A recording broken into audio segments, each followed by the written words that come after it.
Today I am coming with a new topic. Are we using the right salt in our food? I am Kochi Baby Manuran and you are watching SKBM Videos episode 7. Salt is the most common and widely used food additive anywhere in the world. It is commonly referred to as kitchen salt or just table salt. Wherever we are, we consume some form of salt in our food. This video will help you understand the merits and demerits of the various types of salts in our daily use. First of all, we need to understand why we need sodium. Sodium is one of the body's three major electrolytes. Potassium and chloride are the other two. Electrolytes control the fluids going in and out of the body's tissues and cells. The human body can't live without some sodium.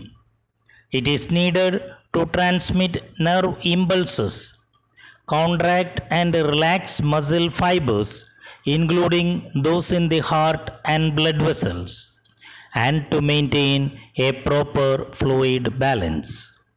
Low blood sodium, a condition known as hyponatremia, is common in older adults, especially those who are hospitalized or living in long-term care facilities. Signs and symptoms of hyponatremia can include altered personality, lethargy, and confusion. Severe hyponatremia can cause seizures, coma, and even death. Too much sodium in the diet can lead to high blood pressure, heart disease, and stroke. It can also cause calcium losses, some of which may be pulled from bone. Recommended sodium intake varies from 1500 to 2300 milligrams per day. Most salt in our diet doesn't come from table salt.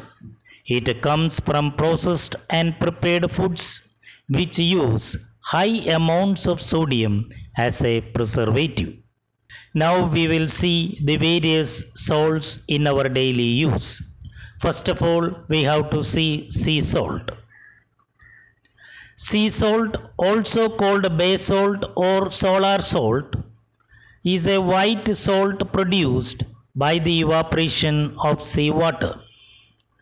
People around the world have used it since prehistoric times.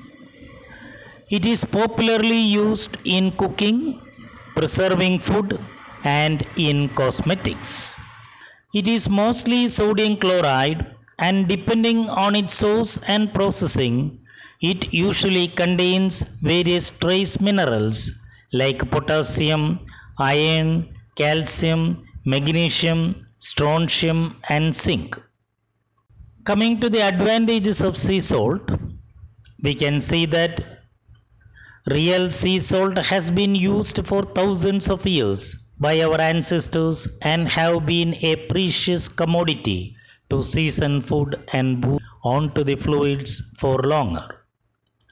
There are many beauty products that uses sea salt as it has the power to detoxify the skin. Sea salt has been shown to be especially beneficial for acne, psoriasis, eczema, and anti-aging. Sea salt is necessary in the role of digestion and it starts in the mouth. The salivary amylase, an enzyme which helps break down carbohydrates, is activated by the flavor of salt. Also, salt plays a huge role in the making of hydrochloric acid, which is secreted in the stomach for breakdown of food, especially protein. Rise in blood pressure is the result of inflammation in the body. Real sea salt reduces inflammation by bringing in the necessary minerals. Some people also prefer the stronger taste of sea salt. The disadvantages to quote about sea salt are: a new environmental study found that 90% of the sea salts sold globally may contain microplastics present in our seas to an extent of 0.02%.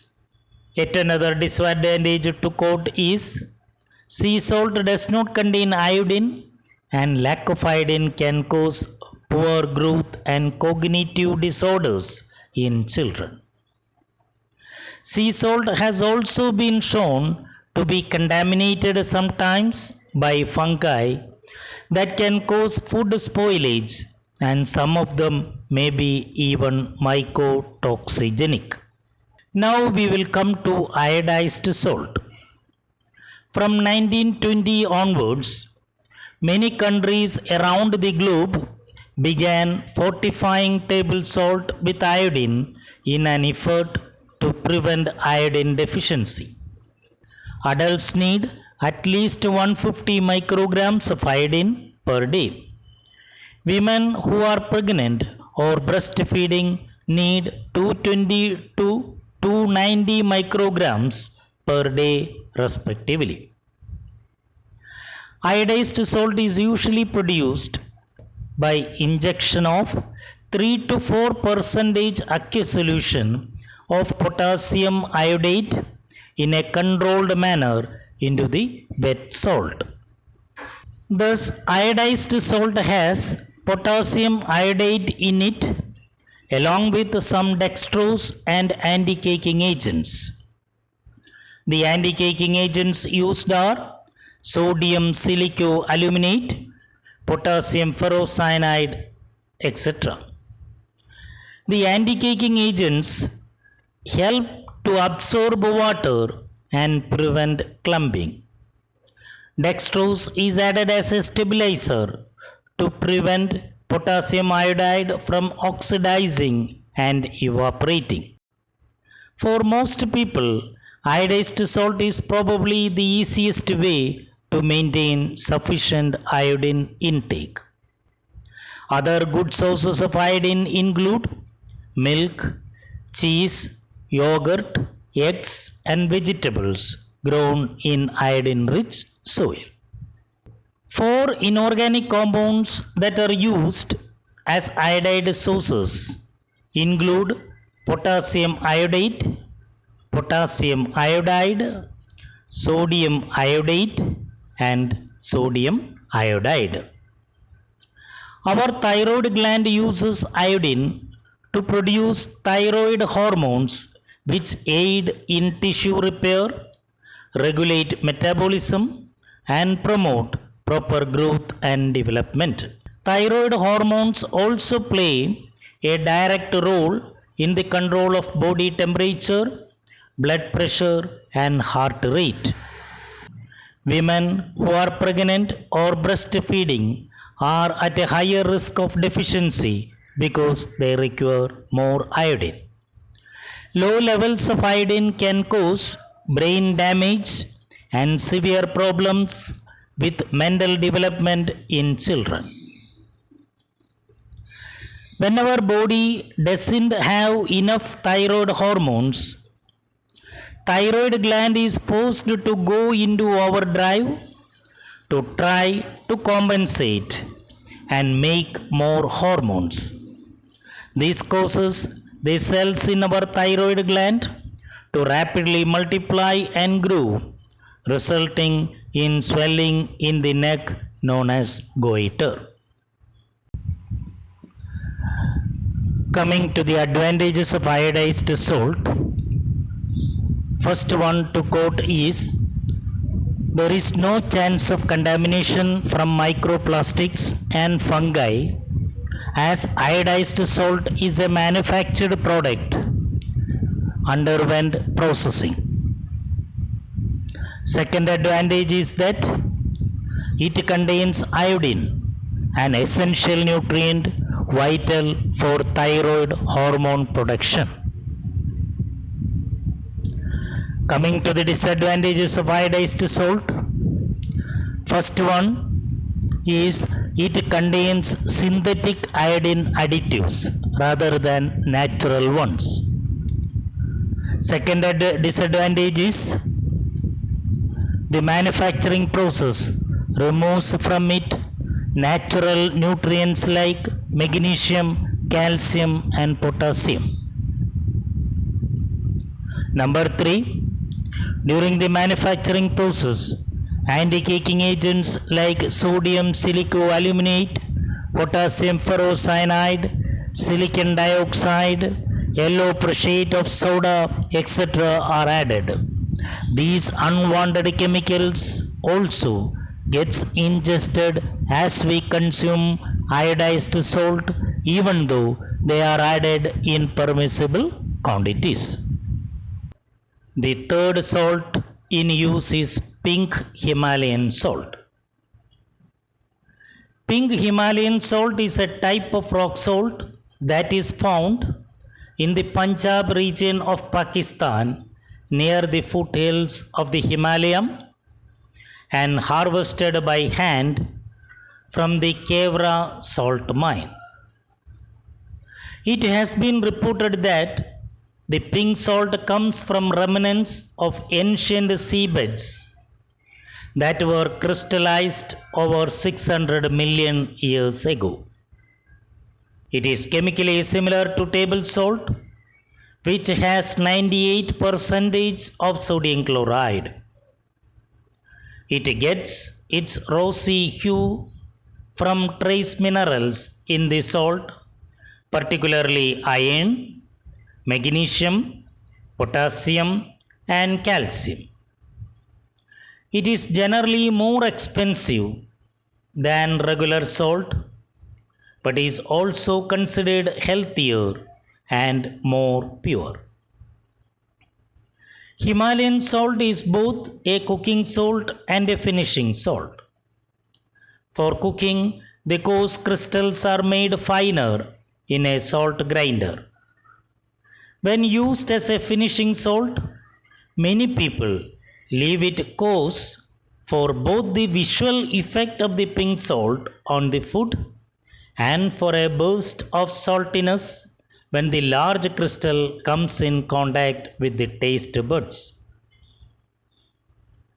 The salt is hand extracted and minimally processed to yield an unrefined product that is free of additives and thought to be much more natural than table salt. Pink Himalayan salt is said to be loaded with minerals that are beneficial to health. These include common minerals like potassium and calcium, as well as lesser known minerals like strontium and molybdenum. Proponents claim that Himalayan pink salt contains 84 natural minerals and elements found in the human body. It is rumored to be healthier. It supposedly does this by absorbing water molecules from the air and releasing negative air ions, which are said to get rid of particles like dust that can cause respiratory problems like allergies and asthma and affect mood. Pink Himalayan salt is used in some bath salts, which claim to improve skin conditions and soothe sore muscles. Salt lamps are also often made out of pink Himalayan salt and claimed to remove air pollutants. These lamps consist of large blocks of salt with an inner light source that heats the salt. Spending time in man-made salt caves formed out of pink Himalayan salt is also popular among people seeking to improve skin and respiratory problems. Coming to the advantages of pink Himalayan salt, we can say number one, it is a hand-mined product. Number two, it doesn't undergo any chemical processing. Number three, it contains no additives. Number four, its mineral content remain intact. Number five, natural iodine is present in it. There are claims that it contains about 84 minerals that are required by our body. And the last advantage to quote is it has a reputation of being healthier than its other counterparts. Coming to disadvantages, number one is all these health benefits are claimed one only. They lack proof. Number two, Himalayan pink salt mineral ingredients list contains mercury, arsenic, lead, thallium, etc., which are harmful, and even some radioactive elements like radium, uranium, polonium, plutonium, etc. Number three, extra minerals in pink Himalayan salt are found in such small quantities that they are unlikely to provide the claimed health benefits whatsoever. And number four, many argue that rumors of extravagant health benefits are nothing but speculation. Do you find this video informative? If your answer is yes, please like, share and subscribe. Your support is really meaningful to me. Thanks a lot and see you next time with a new topic. A big thank you.